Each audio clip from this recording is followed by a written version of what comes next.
Сәлеметсіңдер ме балалар? Бүгін біз сендермен табиғат құбылыстары бөлімінің 6 сабағы «Ғажайып қыс» тақырыбын өтеміз. Здравствуйте, ребята! Сегодня мы с вами пройдем 6-ю тему раздела «Природные явления. Ғажайып қыс. Сказочная зима». Жаңа сөздер, новые слова. Прочитай, напиши в словарь и обязательно выучи эти слова. Сөңгі – ледяная сосулька. Мұзайдын – каток. Сырғанақ – горка, каток. Тебу – кататься. Прочитай вместе со мной. Мұзайдын, сүңгі, сырғанақ, тебу. Бірінші тапсырма.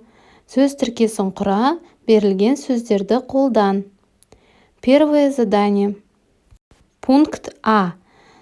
Составь словосочетание, используя диаграмму.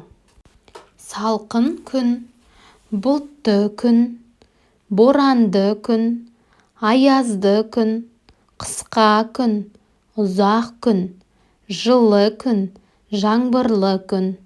Мұзды аймақ, таулы аймақ, тайғақ жер, қараңғы жер. Первое задание, пункт А. Поставь слова по порядку и составь предложение. Поставь видео на паузу и попробуй сделать сам.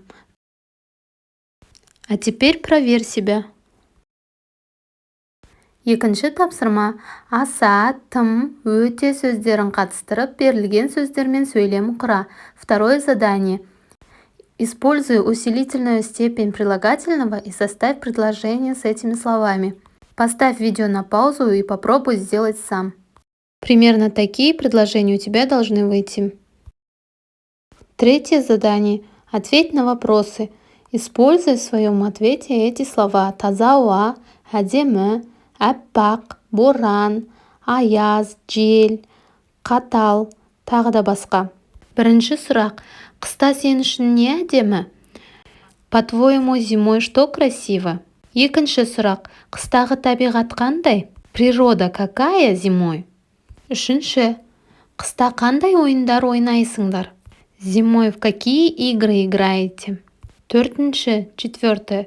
Қыста болатын спорттық жарыстарды атай аласың ба? Можешь назвать спортивные соревнования, которые проходят зимой?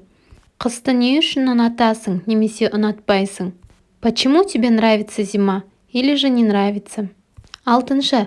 Қыс мезгілі болмағанын қалар ма едің? Ты бы хотел, чтобы не было зимы?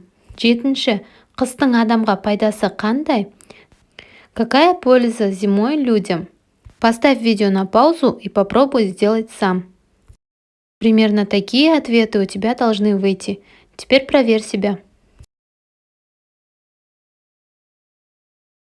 Төртінші тапсырма. Құрылымды қолдан, қыс ғажайыбы деген мәтін жаз. Четвертое задание. Напиши рассказ про сказочную зиму. Используй эту структуру.